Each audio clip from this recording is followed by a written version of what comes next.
Fala galera do canal Ajuda aí, dando continuidade ao conteúdo de mecanismos, vamos falar agora sobre graus de liberdade ou também mobilidade. Uma vez que a gente já conhece o que são elos e juntas, nós podemos determinar o seu grau de liberdade, que por definição nada mais é do que um parâmetro independente, ou seja, uma medida necessária para definir uma única posição no espaço em qualquer instante. Então imagine, por exemplo, que esse papel seja o plano x, y. Se eu tenho um elo, ele vai ter o grau de liberdade de um ângulo de rotação, ele poderá se deslocar no eixo x e no eixo y. Então eu tenho 3 graus de liberdade, tá bom? O ângulo, o espaço em x e o espaço em y. Se eu tenho dois elos desconectados, então eu tenho que o elo 1 ele permite uma rotação, ele permite um deslocamento no eixo x e um deslocamento no eixo y. Então eu tenho 3 mobilidade ou 3 graus de liberdade para esse. E a mesma coisa para o segundo.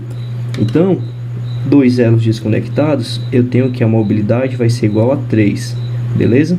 Se eu tenho dois elos desconectados por uma junta completa, então eu tenho que esse elo pode ter uma rotação, esse elo pode ter a sua rotação, porém se eu for deslocá-los os dois no eixo x e y, eles vão juntos. Então eles terão o mesmo deslocamento horizontal e vertical e dois ângulos diferentes. Por isso a sua mobilidade será igual a 4. E por fim, dois elos conectados por meia junta. Se eu tenho dois elos conectados por meia junta, eu tenho que o elo 1 ele pode ter a rotação dele, ele pode ter o deslocamento em x, e se eu deslocar em y, ele também desloca junto com o segundo. Porém o segundo ele só vai ter rotação e o deslocamento no eixo x, porque é uma junta de deslizamento. Então aqui no caso eu teria 5 graus de liberdade.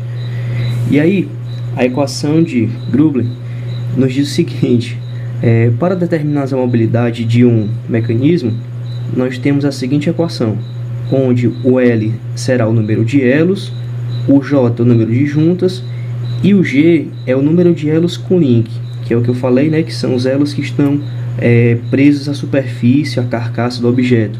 Só que de uma forma geral nós vamos considerar esse G aqui igual a 1, porque só vai ser diferente de 1 se for considerado mais de um mecanismo no mesmo mecanismo, dois mecanismos atrelados. Mas de forma geral a gente considera 1, beleza? E aí alguns exemplos para calcularmos a liberdade. Aqui eu tenho um elo 1, o elo 2, eu tenho a junta A e a junta B.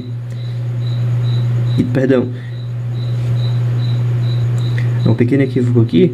Isso aqui já é o 3 vezes 2 e aqui já é o 2 vezes 2, então não tem esse 1. Então, dois elos, duas juntas, fica menos 1. Quando a mobilidade é menos 1, isso quer dizer que a estrutura está pré-carregada. E aí, aqui pode acontecer um acúmulo de tensão, e isso não permite o movimento do mecanismo, e pode se romper a qualquer momento, beleza? No segundo exemplo, nós temos aqui o que é comumente chamado na engenharia civil de treliça. Nós temos o elo 1, 2 e o 3, as juntas A, B e C, e aí calculando sua mobilidade dá igual a 0. Por isso que em algumas estruturas nós temos esse perfil triangular, porque isso me garante uma mobilidade igual a 0. E aí quando a mobilidade dá igual a 0, considera-se uma estrutura, beleza? E por fim, um mecanismo 4 barras, nós teremos os elos 1, 2, 3, 4, as juntas A, B, C e D, e calculando nós teremos a mobilidade 1. Quando a mobilidade é 1, nós temos um mecanismo.